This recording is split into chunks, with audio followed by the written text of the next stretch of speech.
Welcome to the Explainer. You know that first tiny cough you hear from the bassinet? It can send a jolt of panic right through any new parent. But it really doesn't have to be that scary. We've broken down all the key advice from pediatrician Dr. Abby Peterson to give you a clear, confident plan for when your baby gets their first cold. So where do you even begin? You just brought this tiny human home, and now all of a sudden they're stuffy or feel a little warm.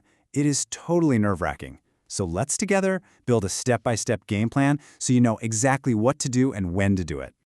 All right, let's just dive right into the biggest fear for any new parent, having a sick baby.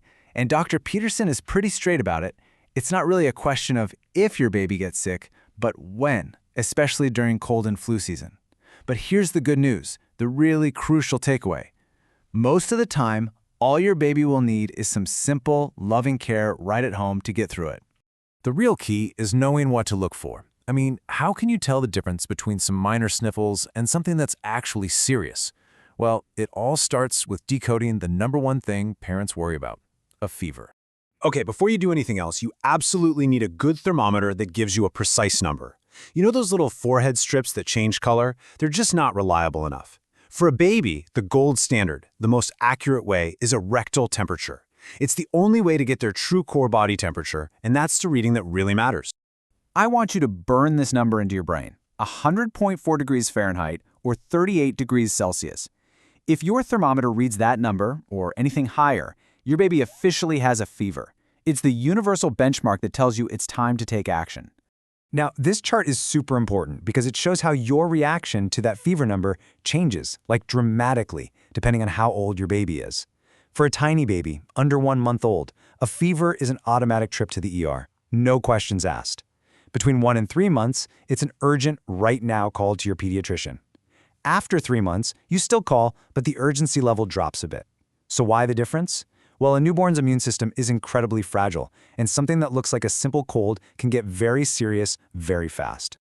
Okay, so beyond a fever, you need to become a bit of a detective, especially about their breathing and eating.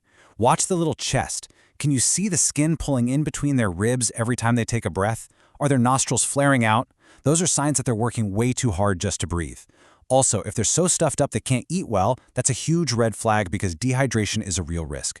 And here's a weird one, an unusually low temperature can actually be just as concerning as a high one in a new baby. So let's imagine your baby is congested and just plain miserable, but there's no fever and their breathing looks okay. This is your time to shine. This is when you can manage things at home. So let's build your at-home care kit so you can bring them some relief. Here is your 3-step battle plan for all that congestion. First up, a few drops of nasal saline in each nostril. It just helps loosen up all that sticky gunk. Step 2 is suction. You know that blue bulb syringe from the hospital? It works, but a lot of parents swear by devices like the Nose Frida. And don't worry, I promise there's a filter. Finally, step 3, run a cool mist humidifier in their room. It helps keep their tiny airways from getting dry and soothes their throat. Knowing all the right things to do, that's half the battle. The other half is knowing what you absolutely must avoid. You see, some of the go-to remedies we use as adults can be really dangerous for babies. Okay, this is probably one of the most important slides here, so let's break it down. Tylenol is an option for comfort, but only after 3 months, and you have to get the right dose from your doctor. Ibuprofen, like Motrin, is a hard no for any baby under 6 months. Their kidneys just aren't mature enough to handle it. And all those cough and cold medicines you see on the shelf, they're dangerous for babies and can cause serious side effects.